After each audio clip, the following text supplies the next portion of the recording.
Hello everyone, my name is Arpit. I have been working at TCS as an assistant system engineer from the past 6 months. So in this video, I'll be sharing my TCS interview experience with you all.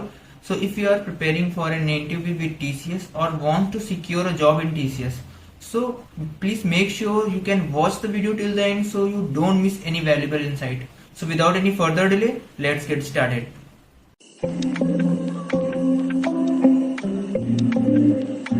So guys at first मैं बात करूंगा how I prepare for an interview. So guys जैसे कि हम final year में होते हैं तो हम बहुत सारी कंपनीज के लिए प्रिपेयर करते हैं।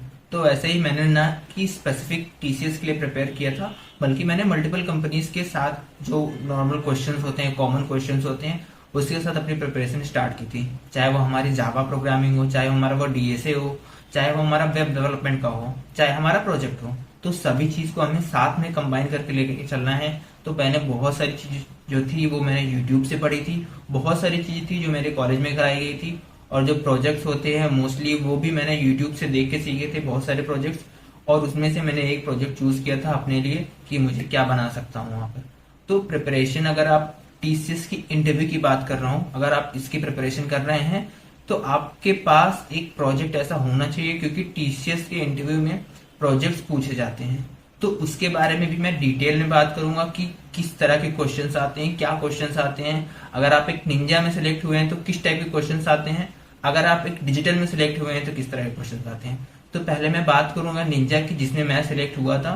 तो उसका पूरा प्रोसीजर मैं बताऊंगा कि मेरे साथ क्या क्या हुआ था और किस तरह से इंटरव्यू के क्वेश्चंस आए थे, कैसे कैसे क्या हुआ था। तो वो सारी चीजें मैं डिटेल में बताऊंगा। फाइन। सो गाइस, जो इसका रिटन एग्जाम हुआ था उसमें बेसिकली 4 सेक्शन होते हैं। पहला हमारा होता है वर्बल एबिलिटी, फिर क्वांट होता है, फिर रीजनिंग और 2 कोडिंग के क्वेश्चंस आते हैं। तो मेरे साथ क्या हुआ था कि बाकी जो सारे होते हैं वो एमसीक्यू होते हैं, और जो दो कोडिंग क्वेश्चन होते हैं उसमें मेरे 1.5 कोड हुए थे एग्जाम में। फाइन। तो मुझे वहां पर ये श्योरिटी थी कि मेरा जो है नाम वो डिजिटल में आएगा, क्योंकि मेरे एक फ्रेंड का ऑलरेडी नाम आ चुका था, क्योंकि उसका सिर्फ एक ही कोड हुआ था, बट मेरा 1.5 कोड हुआ था। 1.5 कोड होने का मतलब एक कोड मेरा पूरा टेस्ट केस चल गए थे, और जो दूसरा था उसमें मेरे आधे टेस्ट केस हुए थे, यानी 2-3 टेस्ट केस पास हुए थे और नहीं हुए थे। फाइन। तो इस तरह से मुझे लग रहा था कि मेरा भी नाम डिजिटल में आएगा, बट मेरा जो नाम आया था वो निंजा के लिए आया था। तो इसके जो इंटरव्यू प्रोसेस चले थे उसमें लगभग मुझे, जब मैं लॉबी में गया तो मुझे लॉबी में अराउंड 1 आवर तक वेट करना पड़ा।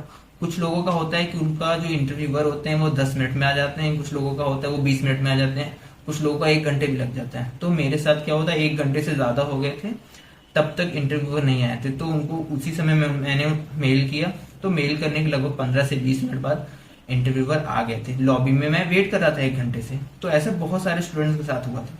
तो जब इंटरव्यूअर आया तो क्वेश्चन राउंड जब स्टार्ट हुआ हमारा, तो बहुत ही बेसिक क्वेश्चंस पूछे जा रहे थे। मैं इसका एग्जांपल में बताता हूँ। लेट्स से हमारा जो पहला क्वेश्चन पूछा गया था, ऑब्वियस है, वो हमारा इंट्रोडक्शन पूछा जाएगा। तो इंट्रोडक्शन में मैंने वो सारी चीजें बताई थी, लाइक हमारे प्रोजेक्ट्स के बारे में, हमारे एकेडमिक्स के बारे में, मुझे कौन सी प्रोग्रामिंग लैंग्वेज आती है, मैंने क्या किया हुआ है, तो वो सारी चीजें बताई।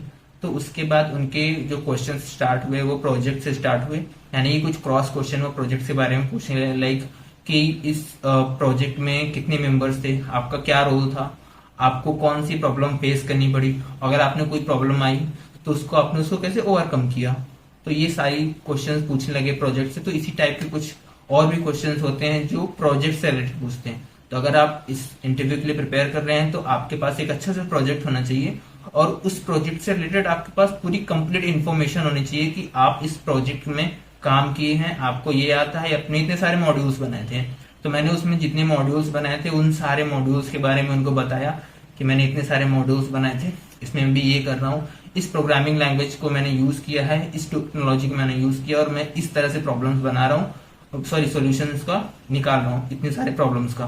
फाइन। तो ये एक बेसिक सी चीजें थी जो मैंने प्रोजेक्ट के बारे में बताई थी। उसके बाद उन्होंने बेसिक से चीजें पूछना स्टार्ट की जावा से, लाइक कि ऊप्स के कॉन्सेप्ट क्या होते हैं। ऊप्स के उन्होंने सारे कॉन्सेप्ट मुझसे पूछे थे, लाइक हमारा ऑब्जेक्ट हो गया, क्लास हो गया, अब्स्ट्रैक्शन, इनहेरिटेंस, पॉलीमॉर्फिज्म, इनकैप्सुलेशन, इन सारी चीजों के बारे में डिटेल में पूछा गया था। हालांकि पूरे इंटरव्यू में मुझसे कहीं भी कोड नहीं कराया गया था, बट पूरी थ्योरीज पूछी गई थी। उसके बाद उन्होंने बेसिक से कंस्ट्रक्टर्स के बारे में पूछे थे, एक्सेस मॉडिफायर्स के बारे में पूछा था। तो इतने ही मेरे लगभग टेक्निकल क्वेश्चंस पूछे गए थे। उसके बाद उनके जो क्वेश्चंस थे, मैं बात कर रहा हूँ टेक्निकल इंटरव्यू की, तो उसमें ही उन्होंने मुझसे एचआर इंटरव्यू के कुछ क्वेश्चन भी पूछे थे। तो एचआर इंटरव्यू के क्वेश्चंस में कुछ इस तरह से क्वेश्चंस पूछे गए थे कि why you want to join TCS, अगर दूसरी कंपनी से ऑफर आता है तो क्या आप उसको लेना पसंद करेंगे या इस टीसीएस के साथ आएंगे। तो इस तरह से कुछ एचआर के क्वेश्चन थे जो क्रॉस क्वेश्चन थे वो पूछे गए थे। जो इंटरव्यू का ड्यूरेशन चला था वो अराउंड 15 to 20 मिनट ही चला था, बट इसमें मुझे सिर्फ और सिर्फ थ्योरी पूछे गए थे, ना कि मुझे कोई कोड कराया गया था। फाइन। मेरी जो इंटरव्यू की डेट थी वो थी मेरी 18 नवंबर 2022। तो इस दिन मेरा इंटरव्यू हुआ था टेक्निकल वाला। तो उसके अगले दिन ही मेरे पास एचआर इंटरव्यू के लिए मेल आ जाता है कि मेरा जो एचआर इंटरव्यू शेड्यूल है वो 21 को था। तो एचआर इंटरव्यू में जो क्वेश्चन पूछे गए थे वो बिल्कुल क्वेश्चंस थे ही। लाइक हमारा इंटरव्यू स्टार्ट हुआ, लगभग 10 मिनट बाद जो इंटरव्यूअर थे वो आ गए। उनमें से मुझे सीधा बोला गया कि आप अपने डॉक्यूमेंट्स दिखाइए हमें। डॉक्यूमेंट्स दिखाने का मतलब था कि वो वेरीफाई करना चाहते थे। तो मेरे 10th के डॉक्यूमेंट, 12th के डॉक्यूमेंट्स और ग्रेजुएशन के डॉक्यूमेंट्स में, जैसे कि मैंने पीजी किया हुआ था तो जितना पीजी का मेरा डॉक्यूमेंट था वो दिखाया। तो एक गैप था मेरा, गैप के लिए भी उन्होंने पूछा कि गैप तो नहीं है आपका। तो मैंने बताया कि 1 साल का गैप है। तो उससे रिलेटेड उनसे सिर्फ एक क्वेश्चन मुझसे पूछा कि ये गैप क्यों था। तो उससे रिलेटेड मैंने भी उनकी चीजें बताई कि इसलिए मेरा ये गैप हुआ था। फाइन। तो एक बेसिक सी चीजें हुई। जो कि एचआर इंटरव्यू था वो मेरा 10 मिनट ही चला था। तो यहाँ पे एचआर इंटरव्यू खत्म हो गया। तो यहाँ पर एचआर इंटरव्यू में मुझसे कोई कोई क्वेश्चंस अलग से नहीं पूछे गए थे, बस इतनी सारी चीजें ही हुई थी एचआर इंटरव्यू में। तो एचआर इंटरव्यू मेरा बहुत ही अच्छा गया था। फाइन। तो इन इंटरव्यूज की मैं अगर बात करूं तो जो मुझे प्रॉब्लम फेस करने पड़े थे वो मोस्टली मुझे टेक्निकल इंटरव्यू में ही फेस करने पड़े थे। वो थी मेरे प्रोजेक्ट्स में। फाइन। क्योंकि प्रोजेक्ट्स में मुझसे कुछ क्रॉस क्वेश्चंस पूछे गए थे, कुछ एचआर राउंड से कुछ क्रॉस क्वेश्चन पूछे गए थे। फाइन। वो हमारा टेक्निकल इंटरव्यू ही चल रहा था, बट उसमें मुझसे एचआर इंटरव्यू के भी क्रॉस क्वेश्चन पूछे गए थे। तो मुझे वहां पर थोड़ी सी प्रॉब्लम फेस करनी पड़ी थी। बट मुझसे किसी भी तरह का डीएसए नहीं पूछा गया था, मुझसे किसी तरह का कोड नहीं कराया गया था। बहुत सारी चीजें जो थी जो बेसिक ही थी वही मुझसे पूछा गया था। हालांकि मैं और कंपनीज के साथ ही साथ प्रिपरेशन कर रहा था, क्योंकि मैंने इसके पहले भी 2-3 कंपनी के इंटरव्यूज दिए थे। तो मुझे एक बेसिक सा ओवरव्यू हो चुका था कि इंटरव्यू में किस तरह से बात करनी है, किस तरह से आंसर देना है।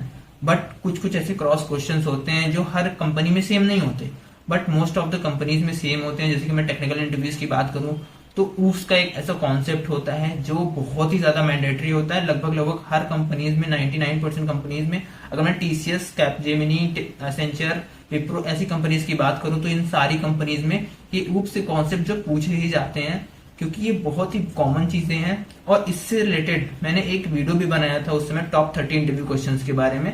तो उसमें मैंने अलग अलग कंपनीज को जो इंटरव्यूज दिए थे, ठीक है, उसका जो कॉमन क्वेश्चंस थे मैंने टॉप 30 क्वेश्चंस बना के उसमें वीडियो बनाया हुआ है। अगर आपको वीडियोस देखना है तो आप वहां से जाके चेकआउट कर सकते हैं, जिसकी लिंक मैं आपको डिस्क्रिप्शन बॉक्स में दे दूंगा, आप वहां से भी चेकआउट कर लीजिएगा। तो एक आपको आइडिया लग जाएगा कि हमें किस तरह से आंसर करने होते हैं, क्या क्वेश्चंस होते हैं एक्चुअल में, ठीक है, और हमें उसको किस तरह से ओवरकम करना है अपनी प्रॉब्लम्स को। तो इंटरव्यू में सबसे बड़ी चीज हमें ये याद रखनी होती है कि हमें किसी भी तरह से इंटरव्यूअर को ये नहीं बताना होता कि हमें चीजें नहीं आती है। हमें बस उनको इस तरह से प्रिटेंड करना पड़ता है कि हम चीजें सीख रहे हैं, हम चीजें कर सकते हैं। तो इस बात की हमें एश्योरिटी इंटरव्यूअर को देनी होती है। बस टीसीएस जैसी कंपनीज में हमें इतना ही बताना होता है कि भाई हमें चीजें आती हैं, बेसिक्स है, हमें सारी चीजें आती हैं, हम इसके बारे में सीख रहे हैं, हम इसको कर लेंगे। हमें कभी इस तरह से प्रिटेंड नहीं करना है कि हम नहीं कर पाएंगे चीजों को। फाइन। तो एक बेसिक सी चीजें हैं, अगर आप भी प्रिपेयर कर रहे हैं अभी टीसीएस के लिए या दूसरी कंपनीज के लिए, तो आपके लिए भी ये चीजें बहुत जानना बहुत जरूरी है। फाइन। तो जब हम मल्टीपल कंपनीज के इंटरव्यूज देते हैं तब हमें एक एक्सपीरियंस हो जाता है कि हमें किस तरह से इंटरव्यूअर से बात करनी है। फाइन। तो एक बेसिक सा फंडा मेरा भी था कि मुझे सारी कंपनीज में बैठना है, चाहे वो कंपनी कितना भी पैकेज दे रही हूँ, चाहे वो 2 लाख का दे रही हूँ, चाहे 3 लाख का, चाहे 4 लाख का, कैसा भी पैकेज हो, मुझे बैठना है, मुझे अपना बेस्ट देना है, मुझे वहां से ऑफर लेटर लेना है, मुझे पहली जॉब लेनी है। क्योंकि पहली जॉब जो होती है वहां पर हम ये नहीं डिसाइड कर रहे होते हैं, अगर हम टियर 3 कॉलेज से बिलोंग करते हैं तो हम ये नहीं देख रहे होते कि हमारा पैकेज 3 लाख का है कि 4 लाख का है कि 5 लाख का है। हमें उस समय यही चाहिए होता है कि हमें एक अच्छी सी जॉब मिल जाए कोई अच्छी सी कंपनी में, जहाँ पे हमारी कोई जॉब सिक्योरिटी भी रहे, हमें काम सीखने को भी मिले और भी बहुत सारे फायदे हों। तो टीसीएस में मुझे लगभग ये सारी चीजें मिल रही थी। तो मैंने और भी कंपनीज के ऑफर्स थे जिनको मैंने एक्सेप्ट ना करके टीसीएस का ऑफर एक्सेप्ट किया था। और जो मेरा टीसीएस का ऑफर लेटर आया था वो आया था मेरा 28 दिसंबर को, जो कि आई थिंक उसके बाद किसी और का ऑफर लेटर नहीं आया था। वो लास्ट ही डे था जहां जितना मुझे आइडिया है, क्योंकि इसके बाद मुझे किसी का इतना आइडिया नहीं है कि 28 दिसंबर 2023 के बाद, सॉरी 2022 के बाद किसी का ऑफर लेटर आया हो। फाइन। और इसकी जो ज्वाइनिंग आई थी मुझे, वो आई थी 23 दिसंबर 2023 को। लगभग एक साल बाद मेरी इसकी ज्वाइनिंग आई थी, और जो ज्वाइनिंग डेट थी वो थी मेरी 11 जनवरी 2024। तो मुझे लगभग अभी 6 से 7 महीना हो गया है टीसीएस में काम करते हुए। फाइन। और इससे रिलेटेड जितनी भी सारी चीजें हो सकती थी इंटरव्यू से रिलेटेड और जो एक्सपीरियंस से रिलेटेड, वो मैंने आई थिंक बता दी है इस वीडियो में। सो अगर आपको इस वीडियो से रिलेटेड और भी कोई इन्फॉर्मेशन चाहिए तो वो आप कमेंट कर सकते हैं, या आप तो मुझे इंस्टाग्राम या लिंक्डइन पर मैसेज कर सकते हैं। मैं पूरी कोशिश करूंगा आपके सारे क्वेश्चंस के आंसर देने की। सो मिलते हैं किसी और वीडियो में, तब तक के लिए टेक केयर, बाय बाय।